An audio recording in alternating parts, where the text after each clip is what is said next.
শুভ সন্ধ্যা সবাইকে। আশা করি সবাই ভালো রয়েছো, আমিও ভালো রয়েছি। আজকে প্রচণ্ড গরমের মধ্যে বিয়েবাড়ির জন্য রেডি হচ্ছে। পাশেই একটা বোনের বিয়ে, মানে নীলকমল কাকুর মেয়ের বিয়ে।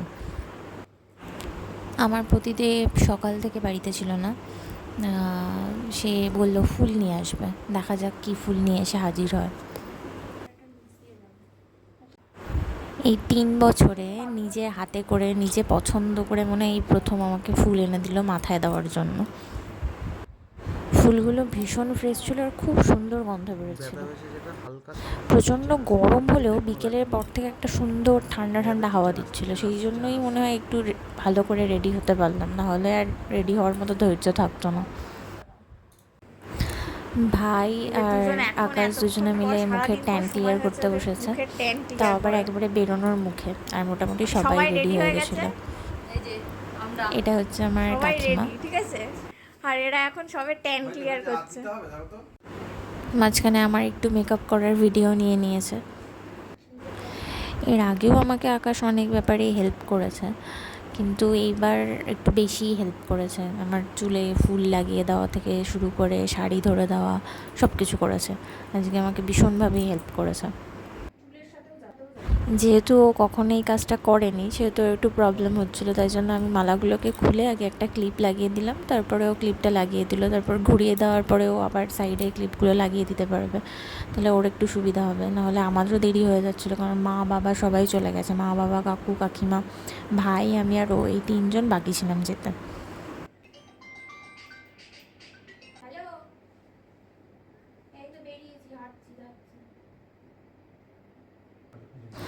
মা বাবা সবাই যেহেতু আগেই চলে গেছে, ওরা বারবার ফোন করেই যাচ্ছে।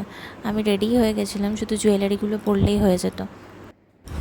দেরিটা করবে এরা, আর এদের জন্য মিথ্যে বলতে বলতে আমি পাপের গড়া পূর্ণ করছি। ও পেছন কেটে যাবি, ওদের কাছে কোনো চাবি নেই। ফাইনালি সবাই চলে গেছে, আমরা এখন সবে তালা দিয়ে বেরোচ্ছি। আর সবাই ফোন করেই যাচ্ছে কদ্দূর কদ্দূর কদ্দূর। খাওয়ার জন্য জায়গাও ধরে ফেলেছে মা। মা, কাকিমা, বাবা বারবার ফোন করছে বলে আমি তাড়াতাড়ি করছি, সবাইকে বলছি তাড়াতাড়ি চলো, তাড়াতাড়ি হেঁটে চলো। ওরা আস্তে আস্তে রগা ঢিলে করে হেঁটে চলছে, আমি শাড়ি পরে দৌড়াচ্ছি রীতিমতো। দে দে দে দে দে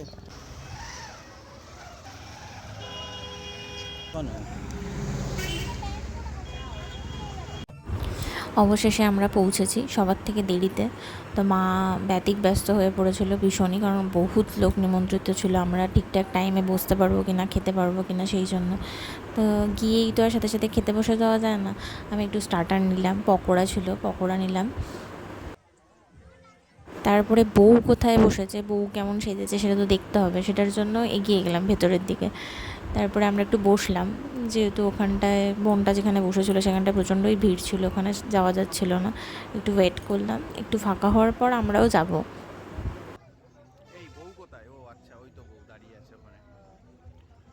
আমার ফার্স্ট ব্লগেই তো আমি বলেছিলাম যে এরা হাত দিয়ে খেতে পছন্দ কম করে, তাই এদের খাইয়ে দিতে হয়।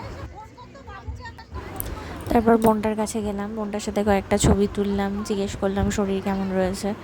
ও শরবতও খেতে পারছিল না, ওর প্রচণ্ড গা গোলাচ্ছিল। স্বাভাবিক, সারাদিন উপোস করে শরবত খেলেও গা গোলায়। ওর ছাদনাতলাটা খুব সুন্দর সাজিয়েছিল। তারপর আমরা ছাদনাতলাটা কোথায় হয়েছে সেটা দেখার জন্য ওদিকে গেছিলাম। ওখানে গিয়ে আবার কাকিমার সাথে দেখা হয়ে গেল। তো কাকিমাকে জিজ্ঞেস করলাম কাকিমার শরীর টরীর ঠিক আছে কি না, এই আর কি। কাকিমার তো খারাপ তো স্বাভাবিক, মেয়ের বিয়ের দিন তো মায়ের মন খারাপ থাকেই, আনন্দও থাকে, কিন্তু মেয়ে চলে যাবে সেই একটা বড় সড়ো দুঃখ থাকে। আর তার মধ্যেই মা আর কাকিমাকে আমাদের জন্য জায়গা ধরে রেখেছিল যে খেতে বসতে হবে। আর অনেকটা দেরি হয়ে গেছিলো, 10:30 মতো বেজে গেছিলো। তো আমরা বসে বললাম খেতে। তো খাওয়ার জায়গায় গিয়েই আকাশ একটু ছোট্ট করে ভিডিও নিয়ে নিল ভালো করে।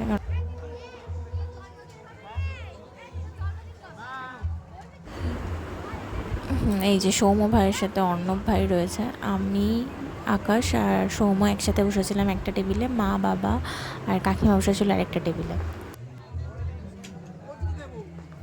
এই বলছি বর চলে এসছে বিয়ে করতে, এখন আসেনি।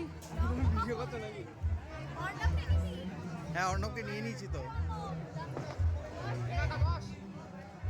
ওর জন্মদিনটা কবে জিজ্ঞেস কর,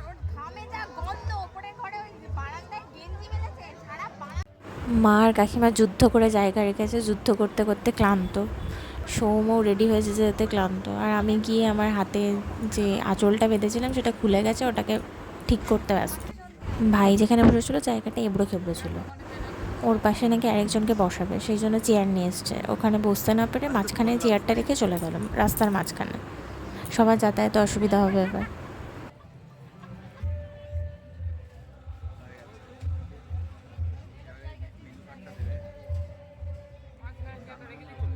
ভালোই বেরোচ্ছে বেশ, তাই না? এই যে একজন এখানে খেতে বসে আগে গন্ধ শুকে বলে দিচ্ছে রান্না বান্নার গন্ধ ভালোই বেরোচ্ছে, রান্না বান্নাটা ভালো হয়েছে। আমার তো বেশ ভালোই লাগছে গন্ধে। আমাদের আসার কথা ছিল 9টার মধ্যে, আমরা এসেছি 10টার সময়। এসেই খেতে বসে গেছি। আর এসেই বাবা মা জায়গা ধরে রেখেছিল, আমরা খেতে বসে পড়েছি।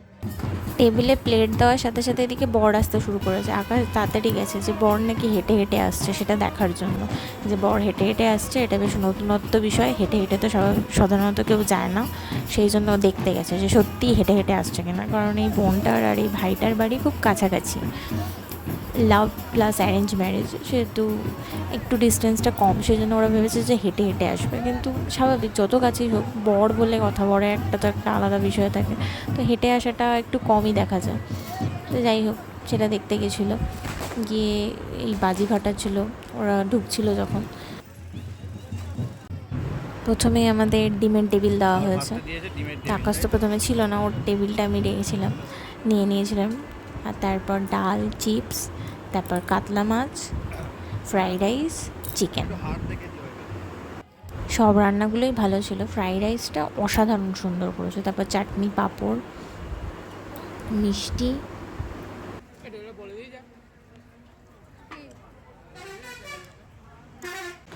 আমরা খাওয়া দাওয়া করে বেরিয়ে একটু কোল্ড ড্রিঙ্কস খেলাম।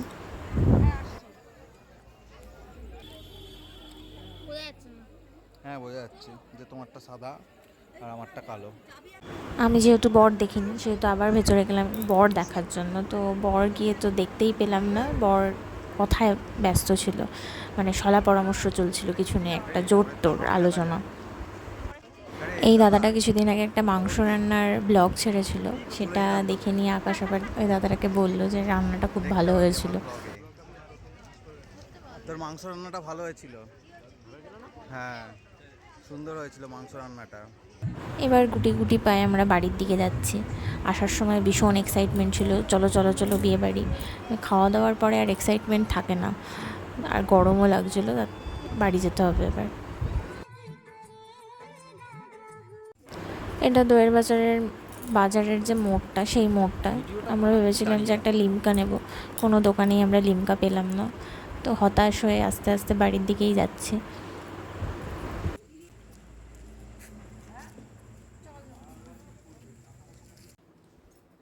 আচ্ছা, তোমার বিয়ে বাড়িতে গেলে কি মনে হয়? এটা জিজ্ঞেস করবো বলেই তখন থেকে ভিডিওটা এন্ড করিনি। বিয়ে বাড়িতে গেলে কি মনে হবে? হ্যাঁ অবশ্যই, তুমি এখন একটা বিবাহিত মানুষ, তোমার বিয়ে বাড়িতে গেলে কিছু মনে হবে না? এটা হতে পারে? এটা তো বাজে গল্প হয়ে যাবে, এটা লোককে বললে কেউ বিশ্বাসই করবে না। মনে কি হয়, চারিদিকে লোকজন, বেশ এটা মেলা হচ্ছে, চারিদিকে কত লোক, না সেটা জানতে চাই, চাই কিছু মনে হয় কি হয় না সেটাই জানতে চাই। মানে বেশ ভালো লাগে। বিয়ে বাড়িতে কত লোক থাকে, কত জন থাকে। হ্যাঁ সেটা অবশ্যই, কিন্তু বিয়ে বাড়িতে গেলে তোমার কি মনে পড়ে? বিয়ে বাড়িতে গেলে আমার নিজের বিয়ের কথা মনে পড়ে, মনে হয় যেন যে রোজই যদি বিয়ে হতো। এটা কোনোদিন তো বলো না, মানে একজনের সাথেই যে রোজই বিয়ে হবে, রোজই ওই মজাগুলো হবে বিয়ের আগে। সবাইকে টাটা, এখানেই আজকের ভিডিওটা শেষ করছি। বাই। এরপর সাজানো